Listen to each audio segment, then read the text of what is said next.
Okay, I love it. All right. I love it.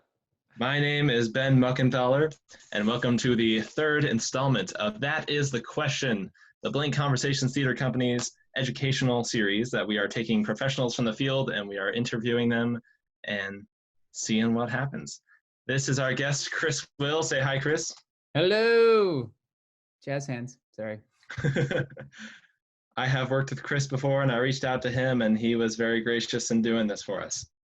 So, for those that have not read your bio, can you please go ahead and tell us a little bit about yourself and your professional career?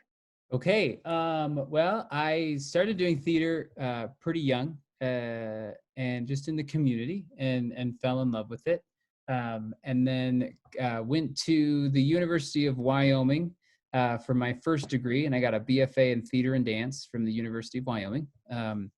And then I wanted a master's degree in musical theater, so I went to the Royal Conservatoire of Scotland and received a master's of musical theater performance, and loved that time over there. It's a completely different approach as far as theater, as American style and kind of the British UK style. And then I spent 2 years in New York City as a professional actor, and I had an agent, and I was doing some off-Broadway shows and chasing that Broadway dream, and becoming equity and all that fun stuff. And I always say, I didn't perform on Broadway; I performed off Broadway. But I always say that in New York, it was the best time I ever failed at anything. I loved failing in New York because I just loved every moment of New York. It was so cool. It's a great city. And very, very sad right now that, Broadway is dark and that city is hit really hard. So I still have friends there. And then I started my teaching career and taught 10 years at a community college at Western Wyoming Community College in Wyoming. And in the meantime, published a book called How to Succeed in Musical Theater Without Really Trying, a practical handbook for the singing actor. It's the longest title ever, but it hits all the Google ticks of search. So that's why we picked it, right? And enjoyed doing that. And basically that book, I ripped off all the great Shakespeare exercises and said, hey, you can apply this to the musical theater song. So you're looking for your operative lyrics instead of your operative words. You're looking at your rhythm as meter and not just as music. And you're finding all your ideas and everything. And then just recently, I moved to Tucson, and I'm the full-time instructor at Pima Community College, where I direct shows there, teach all the acting courses, and also am a big component of Arts Express. I've directed many shows there and work closely with them. And also do the Monty Awards, which we're I don't know if we're next Saturday. This tomorrow. It opens tomorrow. I don't even know what day it is. That's the 18th. It's the 18th, right? Do you have a fact checker? 18th. Is that Today right? Today is the 15th. So nope. Tomorrow would be the 16th. Tomorrow. That's how numbers work. So 16th. 16th. If numbers are still correct, we don't know. Things are weird right now. Maybe it's not. Right? And so enjoyed doing the Monties. Of course, that's where we met. And I have to say, doing the Monties is probably one of the most exciting things I look forward to do. We enjoyed it last year, and even enjoyed it this year with the hybrid way of doing things on Zoom. And then I just a little caveat. I've got three girls and a lovely wife who put up with me doing all these theater stuff. And I'm an avid pickleball player, so I love playing pickleball. Little plug for pickleball. Also, the fastest growing sport in America that nobody knows, pickleball. It's great. It's great. Do you have any source on that, the fastest growing sport in America? I do. Sure, somewhere. I'll Google it. It is. I think it's the fastest growing sport in America. Definitely that nobody knows about. But I think the second one that's catching up is cornhole. Cornhole, beanbag. Cornhole, I think, has been around for a little bit, though. It has. Actually, pickleball has been around longer than people think, too. Pickleball has been here for, I think, almost 30 years, which is crazy. But just the excitement of it is starting to pick up. People are building more courts and everything. Huh. Yeah. All right. I don't have any questions about pickleball. Okay, well, we can make some up. We can make some up. So what drew you specifically to Scotland? The degree. So actually, I auditioned what's called ERDAS. ERDAS is a great institution that if you're in an undergrad, you need to look up the ERDAS program and just Google it, ERDAS. Uh, and it's where it's where you can audition. You can do one audition for a bunch of grad schools. So I was doing my ERDA in Chicago, and I really wanted the musical theater degree. And Scotland. And there's really, I think to date, there's really only 3 or 4 places in the world where you can get the degree that I have. I don't know if that's a good thing or a bad thing. It's served me well. But so it's just a degree. They had a master's in musical theater, and the president of the college, I believe then and at the time, was Cameron McIntosh. So he's kind of a big time producer Yeah. guy, and so I was like, oh, if he's backing this program, it's got to be pretty great program. But it just was the degree. When I got accepted into the program, I probably couldn't even point on a map where Scotland was at the time. But we ended up loving it. We loved I hope getting you out of the can now. country. What's that? I can I now. hope you Yes, can now. Okay. yes, I do. That's good. Across the pond, it's just across the lake, across the ocean. But yeah, but we loved it. The program was incredible. It was great to get out of the country and be a foreigner in another country Yeah. and kind of feel what that feels like. And I'm so thankful that I had that opportunity. Did you ever consider doing professional work over there? I didn't, because I was so focused on Broadway, which can be a curse and amazing at the same time. You need to have goals, right? You need to be able to pursue things and have goals, but you also have to be flexible. I had the opportunity to. So at that time, if you graduate in Scotland, they gave you a free visa for like 3 years to work in London. Why didn't I do that, Ben? I- I'm an idiot. I'm an idiot, right? I didn't. I was like, I don't need the West End. I'm going to New York and be a performer there, right? I didn't talk about that. I don't know why I said that. But I could have. I didn't. I wish I would have. They give Do-overs. you like a 3-year visa? Do-overs. I would have done that. And then gone to New York. I probably could have performed on the West End. Not saying that it's easier to perform on the West End, but I think they liked those Americans who had the real accents. Well, yeah, then you were like, it's the same thing if you came to like New York with a British accent. Yeah, Like you're they'd be actually like, "Oh, from he's England. You're awesome. something different He's there. British. Like, put him in, right? Doesn't even You're a make different sense to the commodity. show." Yeah. Yeah. That was That's it's a mistake. I made a mistake. So, listeners, if you have an opportunity to perform and stay in London, do it. Do it. Yeah, but I didn't. I should. What was the first show that you ever directed? Ooh, okay. So it's a tricky question because I knew I wanted to direct because whenever I was in a show, I'd always have ideas for other actors. But I was taught earlier on, don't tell them, right? Yeah. So I didn't. I respected that. But literally there would be times I would be doing a show and be like, yeah, but in my show, the actor crosses left instead of right. And so I'm doing 2 shows at the same time, which is not advisable to do, right? So I did the real show physically, the one in my mind, right? So I did a lot of assistant directing before I got my first big show, but I think if I had to pick my first kind of big show that I directed from the beginning, middle, and end, was my Into the Woods I did at Western Miami Community College about 12 years ago. And that's a great show to direct first because you really don't have to do anything. I kind of learned that as a director. You can really just get out of the way of the story and just let that story tell itself. I did have some cool ideas, like the narrator had a book that he was reading instead of just off the top of his head, mostly for practical reasons because he couldn't remember his lines.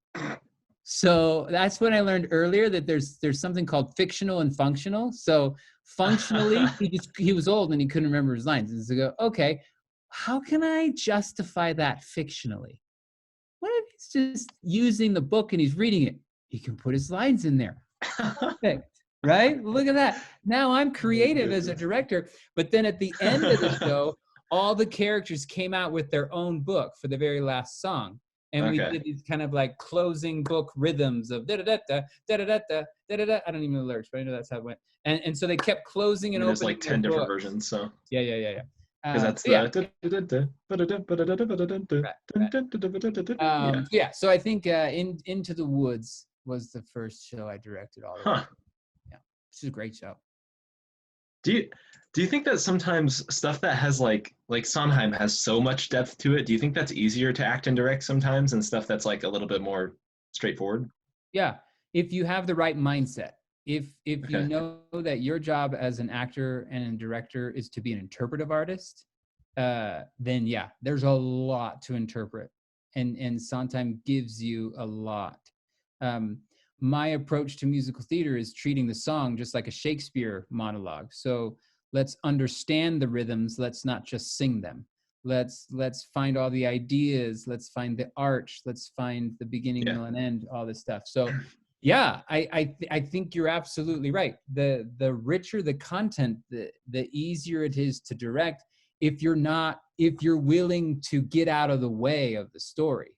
Yeah. If your most important thing is how do I tell the story, then yeah, I've done shows that aren't so good content, and so I typically let the content sit on its own, and I go, I can't do that because it's not as good, right? And so Yeah. then you do have to try to be a little creative as an artist and as a director and as an actor to kind of put some boost into That's what the was most difficult about like Mamma Mia and taking that song to the sure. Monty Awards. And I was Yeah, like, yeah. We felt that, right? We were like, okay, how do we give some substance to the Mamma Mia? because I Here I remember you go asking me, again. you were like, so who is he singing this song, knowing me, knowing you two? And I was like, Right, well, our blocking had this.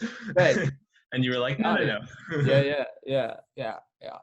No, Because what's interesting about, I think that song was written, ABBA as a group, like they were married because the initials of ABBA, they're the first names of all the four members. sure. And the two guys and the two girls, they were married at Mhm, one point. And then they both like got divorced within a year of each other mhm. and still went on tour. Right. They're like, we got a business. We're making money. Yeah. I hate you And as I a think that Knowing husband. Me, Knowing You was written after Yes, one of the divorces, at least. sure. I was like, can you imagine how tense that would be singing that song on tour with Yeah, your ex-husbands and like, what?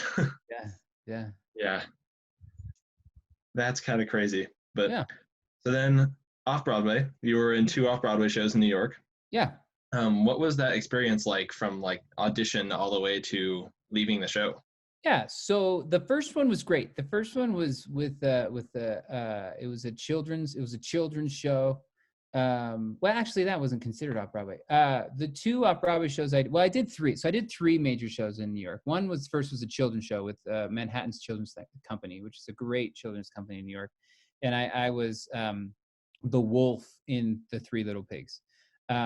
That was amazing. The cast was awesome. The script was fun. My daughter was at an age where she could come and watch me. Sarah Jessica Parker came to our show once and came back to the stage and was like, "You guys are adorable. My daughter loved it." And I'm like, "What?" Right? So that was fun. My first experience with the off-Broadway show was horrible. The show was so bad. The script was horrible, and it really kind of hit me where you think everything that's produced in New York, just because it's in New York, is going to be good.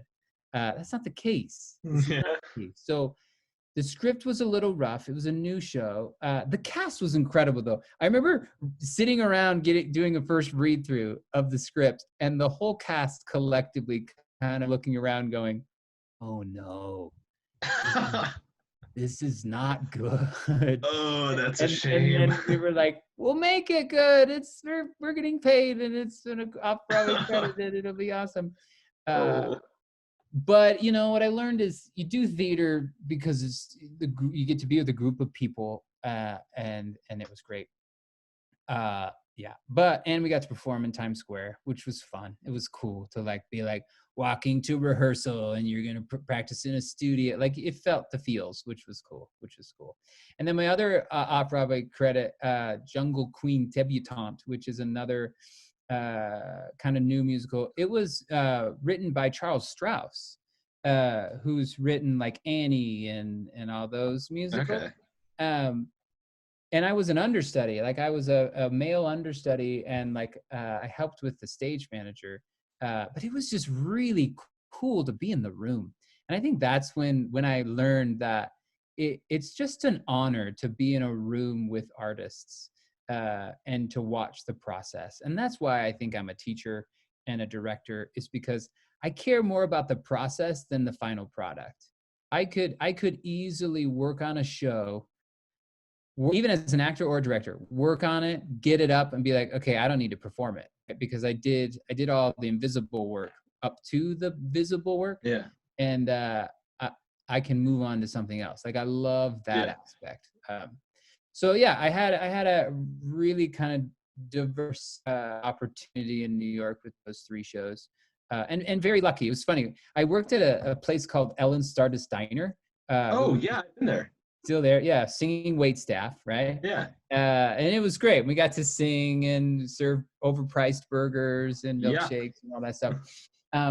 But whenever, and we're all theater people trying to perform Broadway, right? So whenever somebody would say, "Hey, I got cast in a show," we'd go through a checklist of what they were. Be like, "Hey, you got cast in a show. Is it Broadway? No. Oh, that's okay. That's okay. Is it Equity? No. That's okay. That's okay. Is it paid? No. That's okay. That's okay. Hey, you're doing a show, right?" Like it was just this natural checklist of the highest to the lowest. But then at the end, you'd be like, it's so hard to just even get into show in New York. So for me to get into 3 things within 2 years, I think statistically wise was pretty good, and I was pretty proud of that and enjoyed, and then got an agent along the way too. So did your agent help you land any of those? No. So all of those I got by myself and by knowing people, but the last one, the not so good show, that's how I got my agent. So there were a couple people in that cast who had the same agent. And in fact, younger kids. That's the crazy thing about this business, is you've got like 12-year-olds doing what you want to do, right? It's like Doogie Howser. We've got to deal with all these Doogie Howsers. I don't even know if you know that. Do you know Doogie Howser? I know the reference. I get old. So I love Neil Patrick Harris. I haven't seen it. Neil Patrick Harris. But like, I love Neil Patrick Harris, so I know it. So we have so many Doogie Howsers in our world. But one of them, there's a couple kids in the show, and their parents were like, "You're so talented. You're so good with our kids. I'm going to make you a referral to his agent." I'm like, "Thank you." Right. That was great. He liked me, picked me up. And but no, I got that towards the end of the first year. And then he almost did. We were, and what's great about agents is you don't pay them until they give you gigs. So that's cool. And don't ever take a agent if they're asking for money up front. That's a fraud. They're not real. They're fake. But I got all those by myself, and that's what you have to do. You have to be your own agent for a while, and you just have to go out and look for stuff and audition for things, which, looking back, I was a pretty good agent for myself to book 3 gigs by myself. Maybe I should have been an agent. Maybe that's what I should do now. Probably not. But no, he almost did. He almost booked me a gig in upstate New York, which would have gotten me my equity card. Oh, dang. But then the teaching job in Wyoming opened up, and we felt like it was time for me to start teaching, which was great. I'm so thankful that I got to start teaching at a younger age, because then I could mess up more at a younger age, and I could take about 5 years to do things bad to figure out how to do things good, because that's really what you have to do. You really have to just do bad work until you know it's good work. And you have to be okay with that. But But what's great is you know that it's bad work. So that means you have good taste, right? But it just means you haven't quite filled that gap Yeah. from the Ira Glass has a great video that I like to show people where it talks about that, where he talks about the distance between your good taste and what you're doing. And there's always a gap in the beginning, but it's frustrating because you know what good theater is, you're just not producing it yet. And so he goes into I can give you the link of this video. It's really cool. I would love that. Yeah. And it goes into just like, it's normal. That's good. Yeah. The best way to do it is just do more work. The more work you can do, the better. So like my advice during this whole pandemic thing and things are getting shut down, everybody should be doing monologues. This summer, I'm going to do 5 or 6 monologues by myself just to keep the engines firing and things going. And that the more work that you do, the better you will become. When did you first know that you wanted to be a teacher? Okay, this is a great story. How much time do you have? This will take us the rest of the time, I think. No, just kidding. So I was in college and I loved theater. It's really the only thing I can do. I could maybe do like something in communications, but it wouldn't be as good because I'm a goofball, and my theatrical side is really the only thing I can do. So I knew I had to be in theater. And so I was on a run. I think I was a sophomore in college, and I was on a run, and I was like, I love theater, but it feels like it's incomplete. I'm not missing anything. I'm not liking it, but I'm like missing a component to theater. And growing up, I loved playing sports. I played baseball. I played football. I played tennis. Didn't play pickleball yet because I didn't know about it. But I loved sports. And I had a tennis job in the summer of coaching tennis. And I really loved coaching tennis. And so I'm like on this run and I'm like trying to figure out what to do with my life, as you do, right? You're probably in that phase, right? What do I do? Yeah, as always. And I was like, I love theater and I love sports and I love coaching. I was like, I want to coach theater. That's what I want to do. I was like, that's stupid. There's no such thing as a coach. Well, there probably are now, but I was like, oh, that might be a teacher. That might be a director. And so it was then when I realized that I was like, I think it's going to be best. My skills are going to put best if I become a teacher and can kind of coach people into discovering how to find the performances that they want to do. And I've always admired teachers. I have a learning disability. It's a form of dyslexia. And so school was incredibly hard for me. I hated it. But I had great teachers who helped me through those hard times. And so I was very appreciative. I know that I would not be who I am today without my teachers. And I loved that. And I wanted to give that back to students. And so those 2 moments, I think, is why I became a teacher. See, that only took you like 2-3 minutes. Well, that's the abridged version. Okay. Someday I'll hear the long one. Yeah. Right. What's the favorite show that you have done first as an actor and then as a director, if you can pick a favorite? And then also, who's your favorite daughter? I do have a favorite daughter. I think that's a lie where you say you can't do that. No, it depends on the day, right? Okay, yeah. So that's hard. You see, I'm like looking. I'm trying to see what it'd be. You have like a whole whiteboard of notes. Yeah. A whiteboard of shows I've done.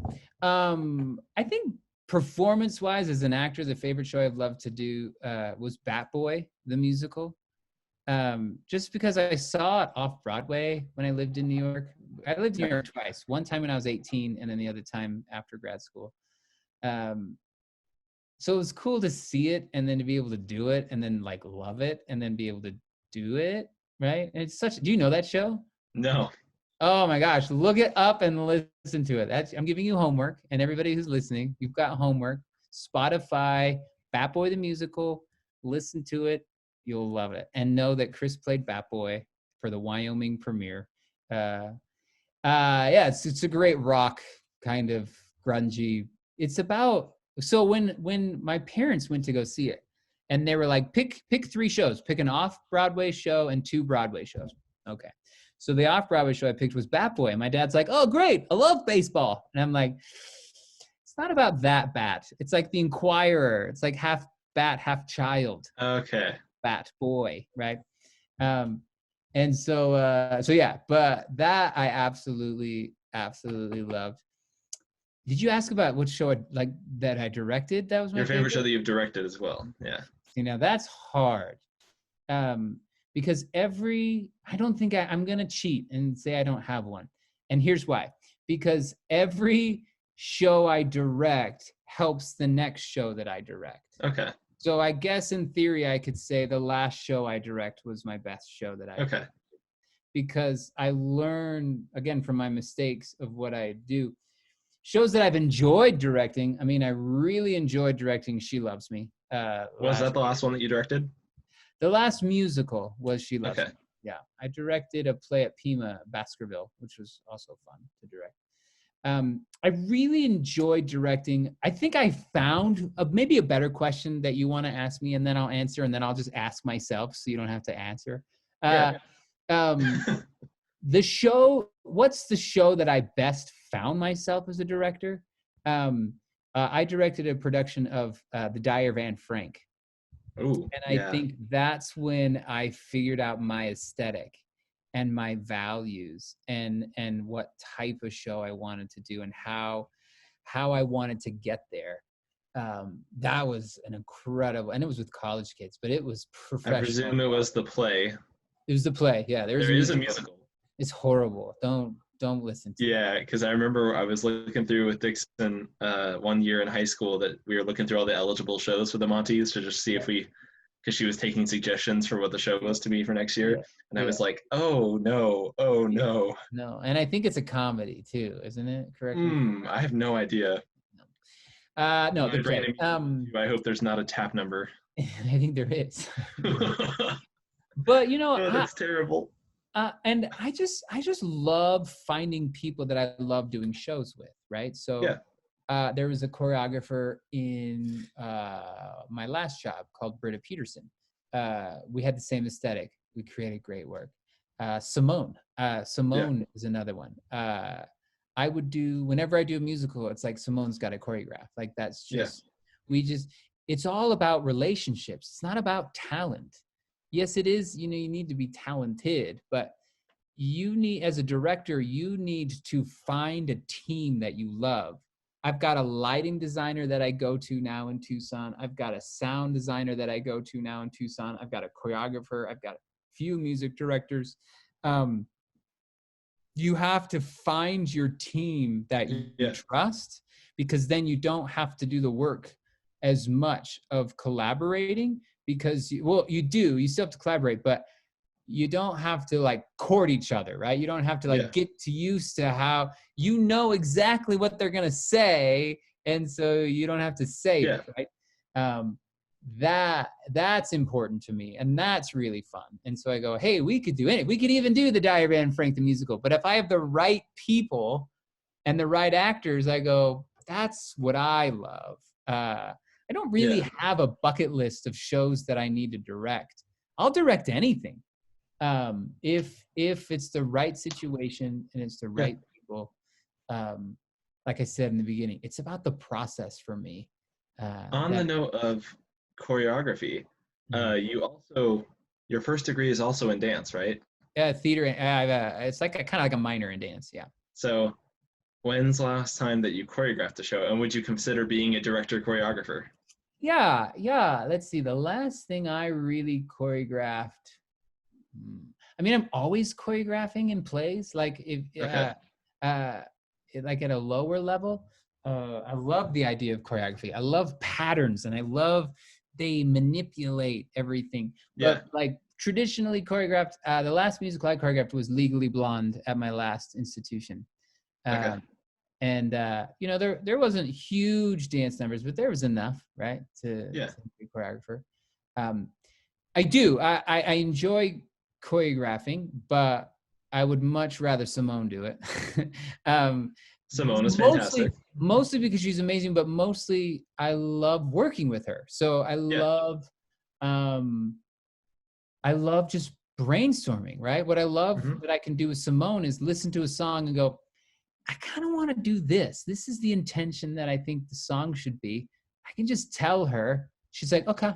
And then like the next day she'll have it. And I'd be like, yeah, that's it. Yeah. Sweet. Let's go. Right. Yeah. So, and I think it's important to, but with Legally Blonde, I also music directed the show. So I directed it, choreographed it, and music directed. That's a That's lot. stupid. Don't do that. It's too much. Yeah. It's too much.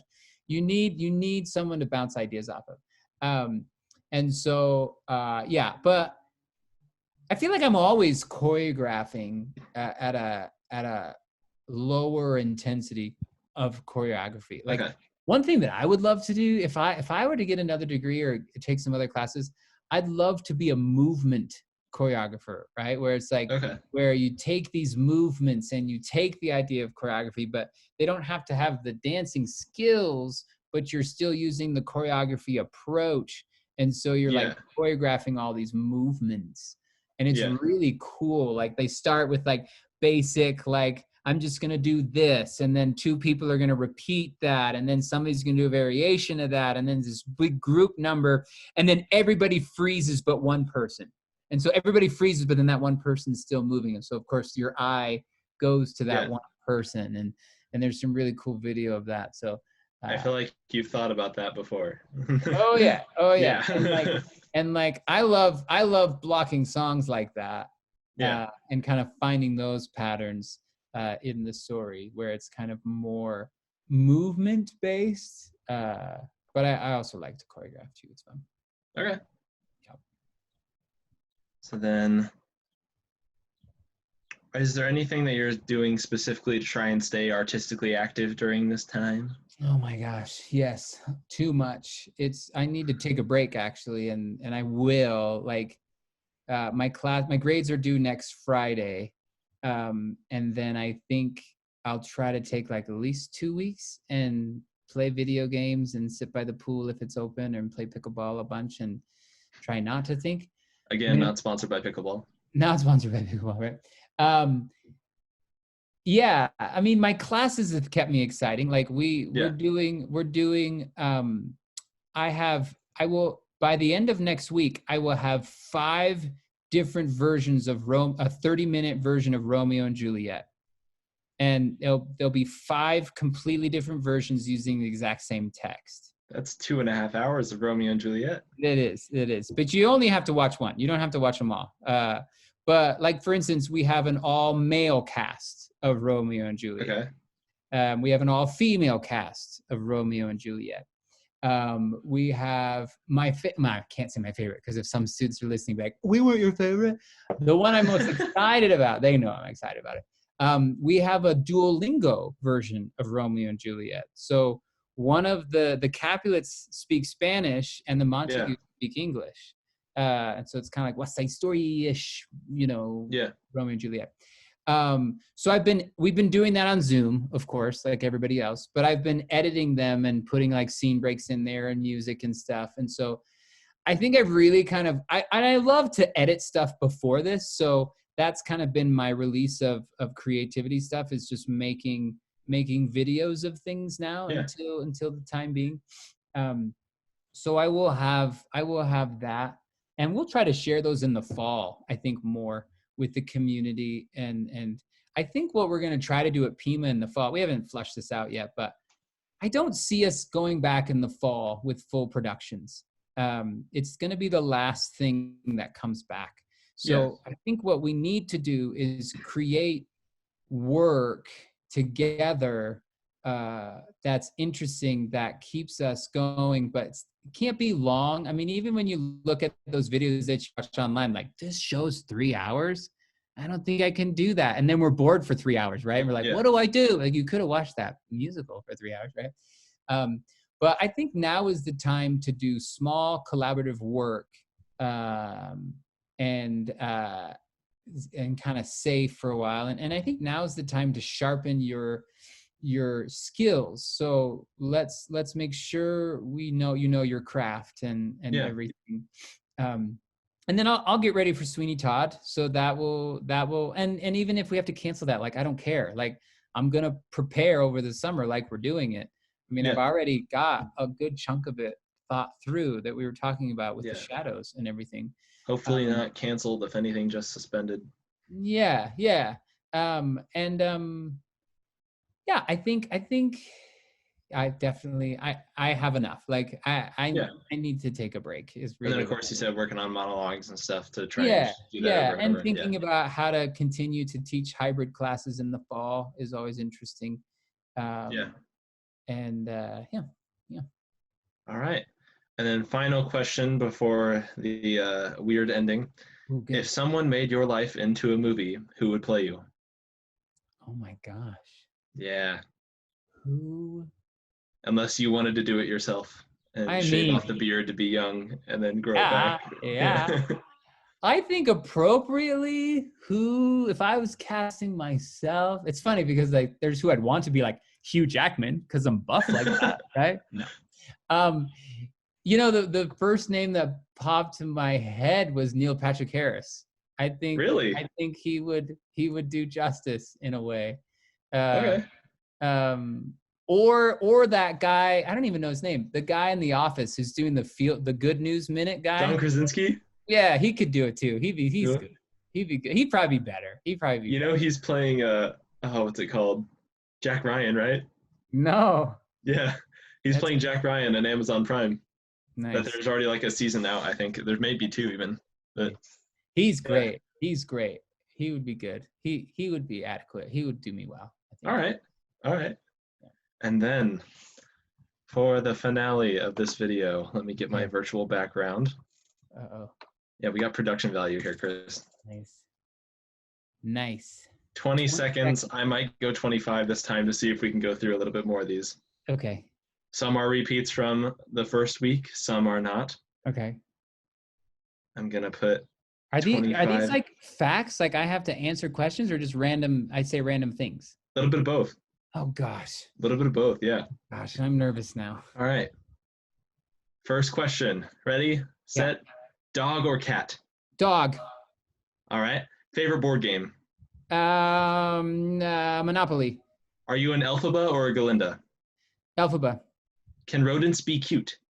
No. Do you know how to salsa? Yes. Would you rather speak every human language or have the ability to talk to animals? Every language. Definitely. Name one of the 7 dwarves. Happy. Is it wrong for a vegetarian to... Ooh, okay. That last one was, is it wrong for a vegetarian to eat animal crackers? No. Okay. But you heard it here first. A little they can. They give them that animal. They can have that animal. That was hilarious. I like that. Definitely found those online. That's awesome. Some of those were mine, but yeah. All right. Well, Chris, it has been a joy as always to talk to you. I have told people before, anytime that you talk for more than a minute, it's stand-up comedy. It's true. I would watch it. I would watch a stand-up comedy special. That's true. I feel like that's what your book is going to be. Yeah, well, it's pretty funny. They've got some jokes. I've read some specific chapters of it, but I'm going to read it all the way through at some point this summer. Good. Do it. Yeah. All right. Thank you very much, Chris Will. Yeah. This has been the 3rd episode of That Is the Question. Thank you all very much. Check out the other ones on YouTube. Yeah. All right.